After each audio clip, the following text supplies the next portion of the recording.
Bonjour, finale Coupe du Monde Lyon Expo. Nous sommes avec le docteur Olivier Lepage, qui est directeur du département hippique de l'école vétérinaire de Lyon.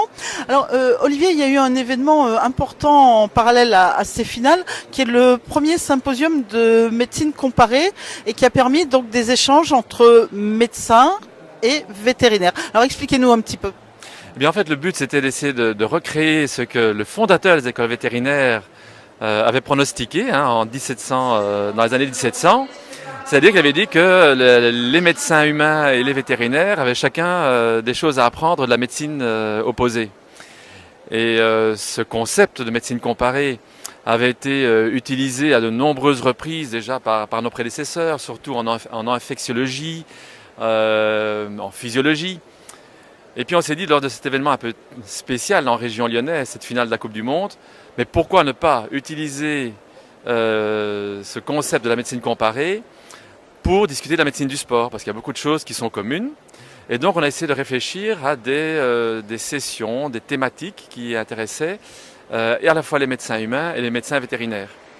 Et alors on a pu ainsi dégager quelques grandes sessions, l'une sur l'utilisation de l'imagerie médicale dans le screening, dans la détection de problèmes chez, par exemple, le sportif humain, comme en football, en rugby, quand on échange entre les équipes, les joueurs, quand on se les achète, et puis l'examen de transaction chez le cheval. Donc voilà déjà une thématique, parce que de plus en plus, les gens ont tendance à acheter un cheval basé sur des images radiologiques, des IRM, et on ne regarde plus l'animal dans son ensemble avec son côté cardiaque, respiratoire. Donc jusqu'à quel point on peut faire confiance à cela.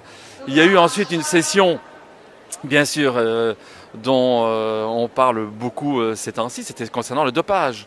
Le dopage intéresse aussi bien le sport humain que le sport équin, avec en plus, quand même, chez nous, c'est qu'on a un cavalier et un animal. Donc quelque part, nous on fait la fusion des deux. Donc voilà aussi une session qui était d'un intérêt commun. Plus médical, plus fondamental, on va dire, c'est l'utilisation de la médecine régénérative.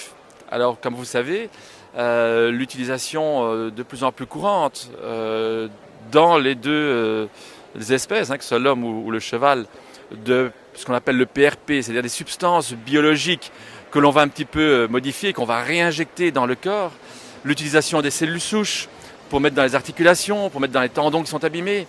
Voilà deux thématiques dont les recherches sont communes. Et d'ailleurs, par exemple à Lyon, à l'école vétérinaire de Lyon, on utilise au département hippique, on fait des recherches pour l'homme, mais avec un modèle animal qui est le cheval. Et donc, typiquement, voilà une médecine comparée très intéressante parce que pour une recherche qui nous est demandée pour l'homme d'évaluer les cellules souches dans une articulation, nous on en ressort des idées pour le cheval. Donc pour nous c'est un grand intérêt. On profite un petit peu, je dirais, des financements humains pour avancer dans la médecine du cheval. Voilà.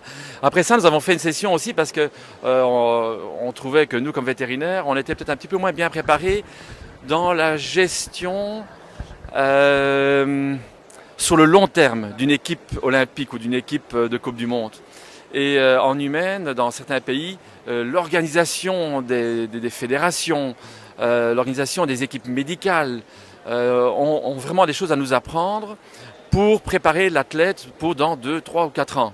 Alors là, on a bénéficié, entre autres, de Jean-Philippe Agère, qui est un médecin du sport de la région lyonnaise, qui est responsable de l'équipe de France de rugby, qui a amené l'équipe de France de rugby au niveau de la Coupe du Monde. Et là, c'était vraiment, entre autres, c'est une des personnes de médecine humaine qui nous a parlé à nous, qui nous a dit à nous, tiens, voilà comment nous on s'organise, peut-être vous avez des choses à apprendre. Alors voilà, les échanges, on a laissé des longues tables rondes à la fin de chaque session pour que nous puissions tous nous exprimer et rechercher des points communs. Alors, est-ce que cette expérience est appelée à se renouveler ?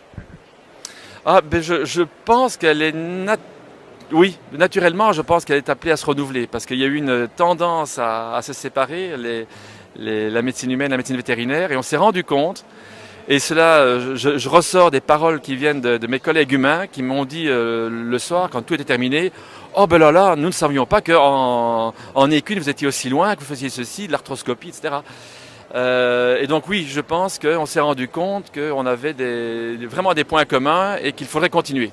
Il faudrait continuer ces échanges, oui.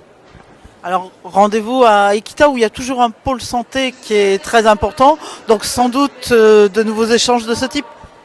Oh, c'est toujours possible que de continuer à ça au niveau Equita. Maintenant, Equita, évidemment, on ne bénéficie pas comme aujourd'hui du côté international, où on a vraiment des vétérinaires, des médecins du monde entier qui étaient présents.